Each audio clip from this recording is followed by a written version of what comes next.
Praise Lord, my self Johnny Stevenson.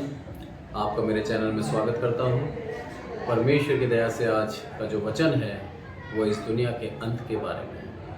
विशेष करके मैं चाहता हूँ जितने भी लोग भाई बहन सुनते हैं ध्यान से सुने और हमें क्या करना है।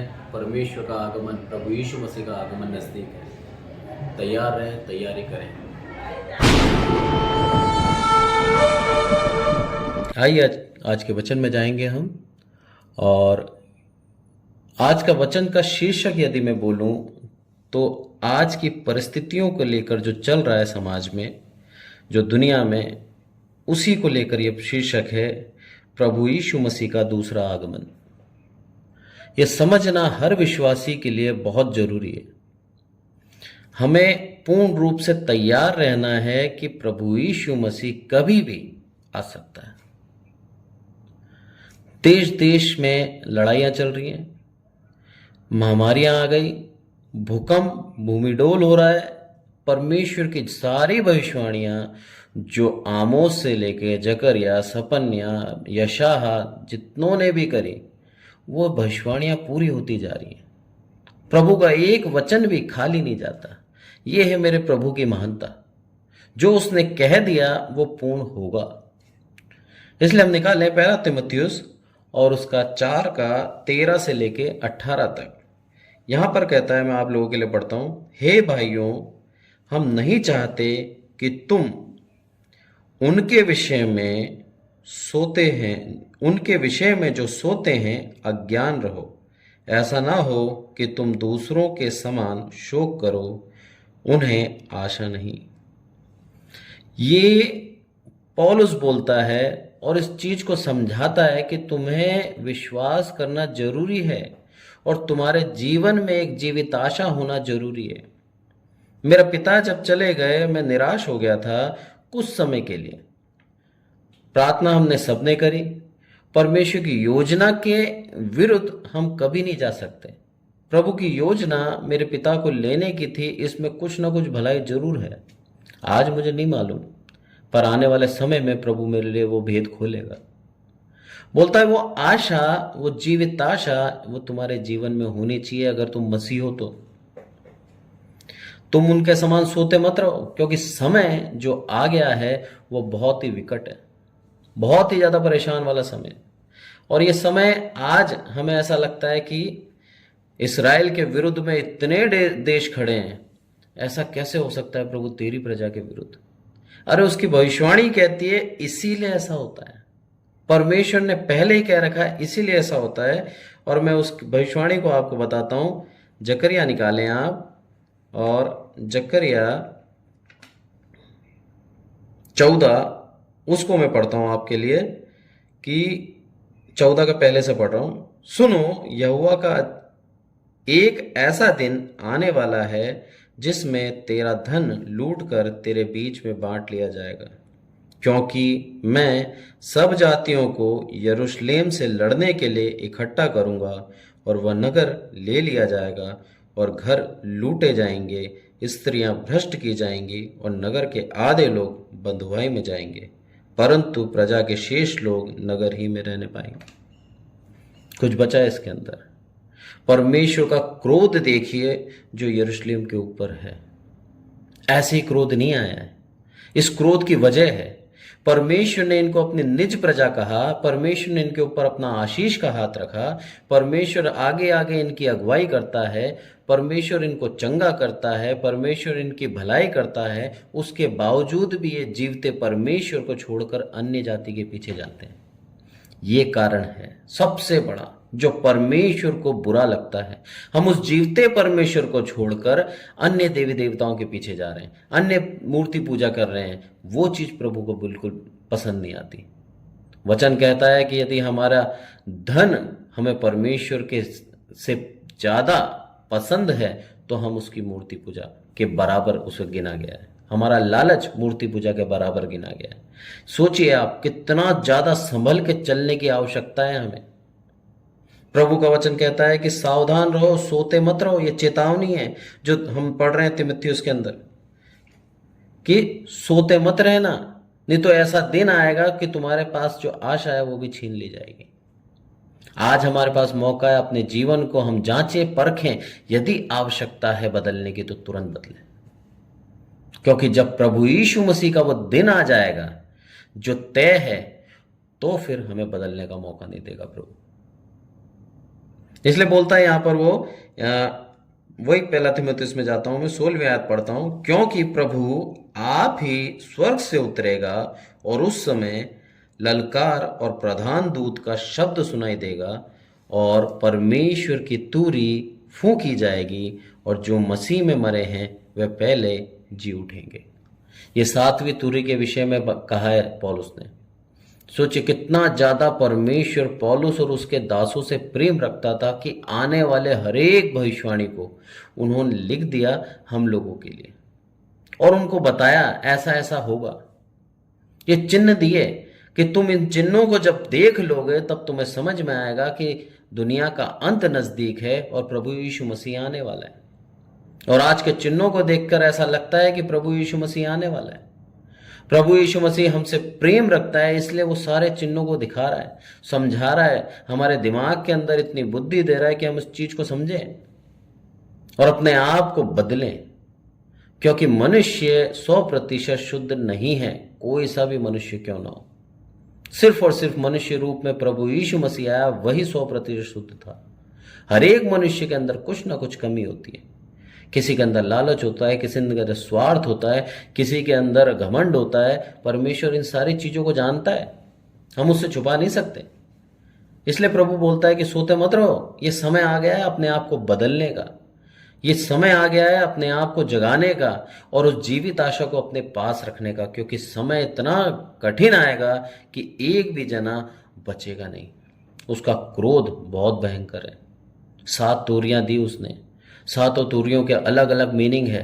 इसमें लिखा है कि पहली तूरी में 7वें आयत में, पहले स्वर्गदूत ने तूरी फूंकी और लहू के से मिले हुए ओले और आग उत्पन्न हुए और पृथ्वी डोल गई और पृथ्वी की 1/3 जल गई और पेड़ों की 1/3 जल गई।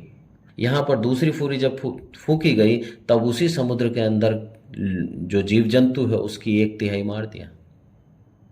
जिस तरह से प्रभु ने रचना करी उसी तरह से अब धीरे धीरे करके खत्म कर रहा है। क्यों? उसका क्रोध इस पृथ्वी पर दिख रहा है। और क्रोध क्यों है? क्योंकि सब ने उसके नाम को लेना त्याग दिया। कुछ लोग हैं जो प्रभु को मानते हैं सच्चे दिल से। अधिकतर लोग आज भी प्रभु को नाम के लिए सिर्फ और सिर्फ मसीह हैं, पर मसीह है नहीं। और छठी तुरही के अंदर एक ऐसी टिड्डियां निकलेंगी जो पूर्ण रूप से क्या करेंगी, सब फसल खा जाएंगी और उन मनुष्यों को जो प्रभु को नहीं मानते, बिच्छू से डंक दिए गए, उनको मारेगी। बोला उसकी वेदनाएं तो होंगी पर उसमें क्या होगा, लोगों की जान नहीं जाएगी, इतना उनको शक्ति दी है। अब आप सोचिए, वेदना है, चाह रहा है इंसान की मर जाए, उस वेदना से बच जाए, पर वो मर नहीं पा रहा। 7वीं तूरी जब फूंकी जाएगी उसके बारे में पढ़ता हूं मैं प्रकाशित वाक्य और 11:15 में क्या कहता है, जब 7वें दूत ने तूरी फूंकी तो स्वर्ग में इस विषय के बड़े बड़े शब्द होने लगे, जगत का राज्य प्रभु, हमारे प्रभु का और उसके मसीह का हो गया, वह युगान युग राज्य करेगा। और 16वीं आयत बोलती है, तब 24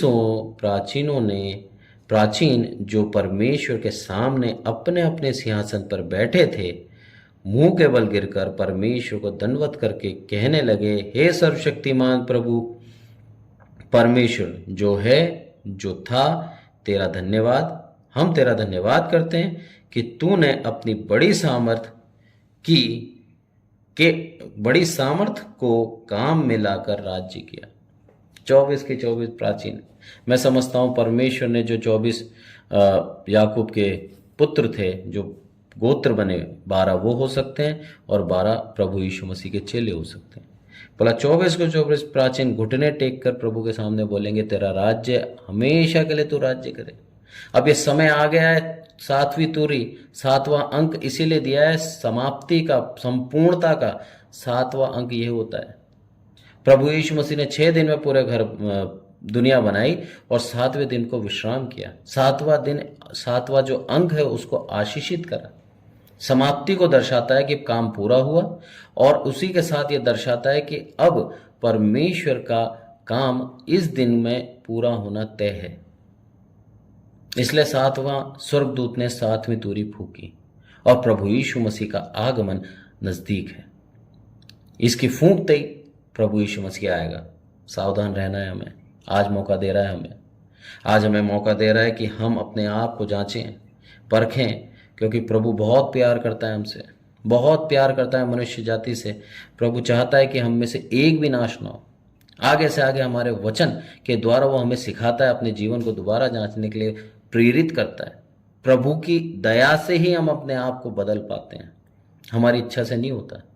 प्रभु की दया से ही हम उसके सुसमाचार सुना पाते हैं। प्रभु की दया से ही हम बाइबल पढ़ पाते हैं, और प्रभु की दया से ही हम प्रभु यीशु को यीशु प्रभु कह पाते हैं। सारी उसकी दया है। उसने हम पर दया करी, इसलिए हम उसका धन्यवाद दें। बस 1 कुरिन्थियों 15:50 से मैं पढ़ता हूं। उसके अंदर लिखा है, हे भाइयों, मैं ये कहता हूं कि मांस और लहू परमेश्वर के राज्य के अधिकारी नहीं हो सकते, और नाशवान अविनाशी के अधिकारी हो सकता है। यहां पर पौलुस फिर समझाता है कि आगमन तो नजदीक है, आशा रहित लोग नाश किए जाएंगे, पर हमें जब आगमन होगा तब हमें एक नया शरीर दिया जाएगा, क्योंकि ये जो शरीर है लहू और मांस का, ये वहां का अधिकारी नहीं होगा। हमें क्या दिया जाएगा? नया शरीर दिया जाएगा। हम सब नहीं सोएंगे, परंतु सब बदल जाएंगे। हम लोग में से कोई भी जो जीवित है प्रभु यीशु मसीह को देखेगा बादलों पे आते समय। अगर हम इस समय प्रभु यीशु मसीह आता और हमारे को ये सौभाग्य मिलता है, तो हम में से एक भी मरेगा नहीं, सोएंगे नहीं। हम सब का शरीर का बदल जाना तय है, क्योंकि उसका वचन कहता है कि ये जो शरीर है ये स्वर्ग राज्य में प्रवेश नहीं कर सकता। नया शरीर मिलेगा हमें। इसलिए यहां पर बोलता है 51वीं आयत में, देखो मैं तुमसे भेद की बात कहता हूं, तुम सब नहीं सोओगे, परंतु सब बदल जाएंगे, और यह क्षण भर में पलक मारते ही अंतिम तुरही फूंकी जाएगी, क्योंकि तुरही फूंकी जाएगी और मुर्दे अविनाशी दशा में उठाए जाएंगे और हम बदल जाएंगे। जो मुर्दे हैं, जो चले गए, वो अविनाशी दशा में उठाए जाएंगे, उनको वो नया शरीर मिलेगा, साथ ही हम भी बदल जाएंगे। यही होगा हमारे साथ भी। जब हमें ऊपर उठाया जाएगा तब हमारा शरीरों को क्षण भर में बदल देगा, हमें ही पता नहीं लगेगा कि ऐसा हुआ कब। और उसी शरीर से, नए शरीर से परमेश्वर हमको बुलाएगा। प्रभु चाहता है हमें आशीष देना, प्रभु चाहता है हमें प्यार करता है, प्रभु चाहता है हम में से हर एक स्वर्ग राज्य में जाए, क्योंकि उसका बलिदान व्यर्थ ना हो। उसने बलिदान दिया है हमारे लिए, उसने खरीदा है हमको अपने लहू से। वो चाहता है हम में से एक भी नाश ना हो। यही कारण है कि हमें बार बार नए मौके देता है। वो ऐसे ही मौके नहीं दे रहा। उसका वचन कहता है कि वो धीरज धरता है, क्योंकि हम में से हर एक को वो प्यार करता है। उन लोगों के विषय में लिखा है बाइबल के अंदर, उनमें से एक को भी नहीं छोड़ूंगा, मैं दंड दूंगा, उनको मैं दुख दूंगा। क्यों? क्योंकि उन्होंने जीवते परमेश्वर को छोड़कर अन्य जगह अपने सरों को झुकाया है। प्रभु का वो क्रोध हम ना देखें। हम कई बार अपने मुंह से तो प्रभु का मना नहीं करते, मुंह से तो हम उसको ना नहीं करते, पर हम अपने व्यवहार से बता देते हैं कि हमारे लिए प्रभु से इंपॉर्टेंट बहुत सी चीजें हैं। अपने व्यवहार को भी जांचें। प्रभु हमें सिखाता है बार बार, प्रभु हमें बहुत प्रेम रखता है। और यहाँ पर इसी में प्रकाशित वाक्य में ही चलेंगे, और 19 और उसका 11 से 16 यहाँ बोलता है। वो उसका रूप देखिए आप किस तरह से आएगा वो। और यहाँ पर लिखा है, फिर मैंने स्वर्ग को खुला हुआ देखा, और देखता हूं कि एक श्वेत घोड़ा, और उस पर एक सवार है, जो विश्वास योग्य सत्य कहलाता है, और वह धर्म के साथ न्याय और युद्ध करता है। ये है श्वेत घोड़े पे सवार होके एक योद्धा आ रहा है। उस योद्धा का आप देखिए पूरा का पूरा दृश्य दिखाया कि किस तरह से आएगा। और उसकी आंखें आग की ज्वाला है, और उसके सिर पर बहुत से मुकुट हैं। उस पर एक नाम लिखा है जिसे उसको छोड़ कोई और नहीं जानता। ये परमेश्वर का देखिए आप कितना बड़ा एक अच्छा सुंदर रूप दिखाया है। और वह लहू छिड़के हुए वस्त्र है और उसका नाम परमेश्वर का वचन है। परमेश्वर का वचन प्रभु यीशु मसीह के विषय में लिखा है। ये यहाँ पर प्रभु बोलता है किस तरह से समझा रहा है, भविष्यवाणी कर रहा है। और 16वीं आयत क्या बोलता है? उसके वस्त्र और जांघ पर नाम लिखा है, राजाओं का राजा, प्रभुओं का प्रभु। साफ साफ कहता है यहाँ पर किस तरह से वो आएगा, उसका रूप क्या है। एक योद्धा के समान आएगा, घोड़े पे शूरवीर आ रहा है। क्यों? उस जगत के उन लोगों का अंत करने आ रहा है, उनका न्याय करने आ रहा है जिन्होंने उसको अभी तक स्वीकारा नहीं है, जिन्होंने उसे अभी तक परमेश्वर करके माना नहीं है और जिन्होंने अपने पापों का अंगीकार नहीं करा है। उन लोगों के लिए ये आएगा, हमारे लिए न्याय करने आएगा और हमको तो स्वर्ग राज्य ले जाने आएगा, पर उनको अनंत काल की आग में डालने आएगा। ये लिखा है 20 के 11 से 15, इसके अंदर लिखा है साफ साफ, फिर मैंने एक बड़ा श्वेत सिंहासन और उसको जो उस पर बैठा हुआ है देखा, और उसके सामने पृथ्वी और आकाश भाग गए और उनके लिए जगह न मिली। फिर मैंने एक छोटे बड़े सब मरे हुओं को सिंहासन और उसके सामने खड़े देखा, और पुस्तकें खोली गईं, और फिर मैंने पुस्तकें खोली गई, अर्थात जीवन की पुस्तक। जैसा उन पुस्तकों में लिखा हुआ था वैसा ही उनके कामों के अनुसार मरे हुओं का न्याय किया गया। आने के बाद क्या होगा? पुस्तकें खोली जाएगी। और कौन सा पुस्तक? जीवन का पुस्तक। उस जीवन के पुस्तक में जिसका नाम है उसको तो स्वर्ग राज्य मिलेगा, और जिसका नाम नहीं है उसको अनंत काल की अग्नि में डाल दिया जाएगा। लिखा है आगे, समुद्र ने अब उन मरे हुओं को जो उसमें थे दे दिया, और मृत्यु और अधोलोक ने जो उन मरे हुओं को जो उनमें थे, और उनमें से हर एक के कामों के अनुसार उनका न्याय किया जाएगा। हर एक का कामों के अनुसार। सोचिए, मृत्यु और अधोलोक की आग की झील में डाले गए, और आग की झील दूसरी मृत्यु है। और जिस किसी का नाम जीवन की पुस्तक में लिखा हुआ ना मिला वह आग की झील में डाला गया। कितना ज्यादा भयानक ये समय है कि परमेश्वर आ गया, प्रभु यीशु मसीह आ गया और उस पुस्तक के अनुसार न्याय कर रहा है। पहले तो उन लोगों को दंड दिया, मारा, और मारने के बाद न्याय कर रहा है। और न्याय करने के बाद क्या बोलता मालूम है? कि जिनका नाम उस जीवन की पुस्तक में नहीं है उन सबको अनंत काल की उस झील में डाल देगा। अब ये दूसरी मृत्यु है। एक मृत्यु तो मिल गई उनको, शारीरिक पीड़ा तो सह ली उन्होंने। अब जो उनको नया शरीर मिला है उस शरीर के अनुसार वो जीवन भर, मतलब अनंत काल के लिए उस झील में, उस आग में जलते रहेंगे। कितना ज्यादा दुख है, कितना ज्यादा पीड़ा है। क्यों? सिर्फ इसलिए कि उन्होंने जीवते परमेश्वर को नहीं माना। ये सबसे बड़ा उनका एक गुनाह था। आज हमें एक सौभाग्य दिया है परमेश्वर ने, हमें चुन लिया उसने। जो अंधकार में हम जी रहे हो सकता है इसी पीढ़ी में कई लोगों ने परमेश्वर को स्वीकारा है, और जिनको भी स्वीकारा है वो परमेश्वर के लिए सौभाग्यशाली हैं। परमेश्वर का धन्यवाद दें कि प्रभु तेरा बहुत बहुत धन्यवाद देता हूं कि तूने मुझे उस झील के अंदर गिरने से बचा लिया। तूने एक जीवित आशा दे दी मुझे, प्रभु यीशु मसीह। आज मैं उसके ऊपर विश्वास करता हूँ, विश्वास करती हूँ कि मैं को पूर्ण रूप से स्वर्ग राज्य मिलेगा। मेरा पिता आज इस दुनिया में नहीं है, सो गए। प्रभु कहता है कि वो सो चुके हैं, उनको उठा लिया जाएगा। और कहाँ जाएंगे? स्वर्ग राज्य में जाएंगे, पूर्ण विश्वास से। क्योंकि पूरा जीवन प्रभु यीशु मसीह की कामों के लिए दे दिया मेरे पिता ने। दुकान थी उनकी, टेलरिंग का काम था, वो छोड़कर प्रभु के काम के लिए आ गए। दुकान में ताला लगा के आए।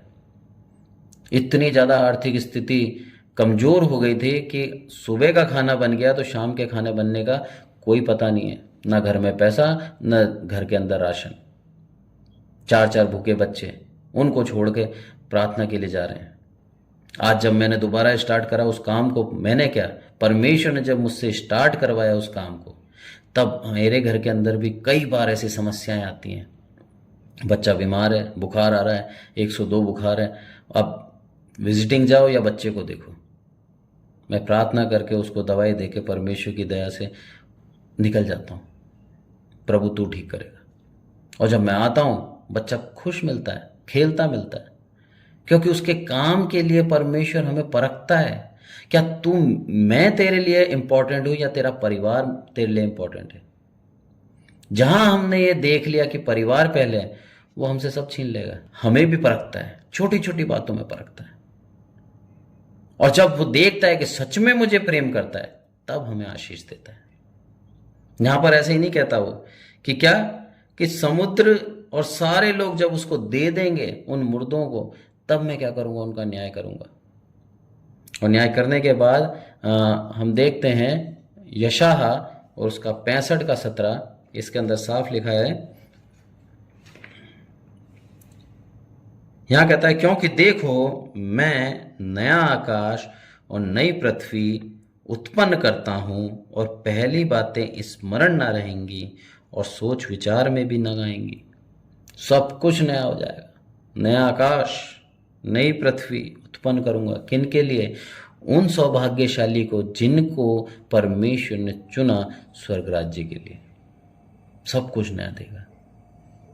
उन अनर्थकारियों को, उन दुष्टों को, उन अविश्वासियों को परमेश्वर ने उस जलती हुई झील में डाल दिया, पर हमारे लिए उन्होंने एक नया उपाय करा। प्रभु हमसे, फिर कहता हूं, बहुत प्रेम रखता है। हमें बार बार संगति का मौका देता है। ये संगति हमें बिगड़ने नहीं देती। ये संगति हमें परमेश्वर के करीब रखती है, नज़दीकी में रखती है। और यही हमें करना चाहिए। हमने एक दूसरे को इसी प्रकार से शांति दे सकते हैं। ये सारा कुछ है। अब हमें तैयार कैसे रहना उसके आगमन तक, उसके लिए निकालें यूहन्ना और उसका 14 का 6।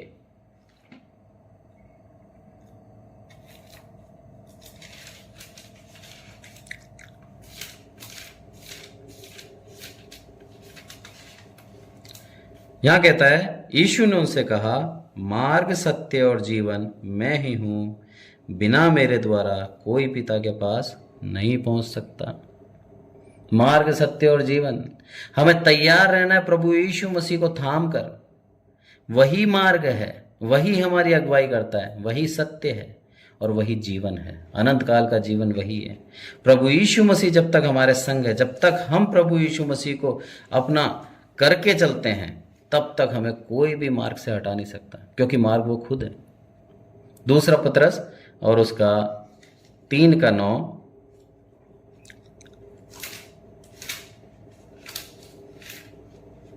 यहां पर क्या कहता है वो, प्रभु अपनी प्रतिज्ञा के विषय में देर नहीं करता, जैसी देर कुछ लोग समझते हैं, परंतु तुम्हारे विषय में धीरज धरता है और नहीं चाहता कि कोई नष्ट हो, वरन यह कि सब को मन फिराव का अवसर मिले।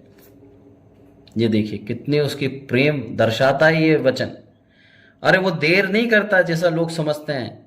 लोग सोचते हैं, अरे 2000 साल पहले लिखा था, 2000 साल पहले बोला गया है, अभी तक नहीं आया प्रभु। नहीं आएगा प्रभु। कई मूर्ख ऐसा समझते हैं, प्रभु के वचनों को झुठला देते हैं और सोचते हैं कि जो इस पृथ्वी पर है वही सब सच है। कई ऐसे मूर्ख हैं जो ये बोलते हैं कि क्या जाने मरने के बाद सच में कोई स्वर्ग है या नहीं है, सब यही है पृथ्वी पर। ऐसे लोगों को क्यों बोलने का अवसर दिया जाता है? क्योंकि प्रभु इनको छोड़ चुका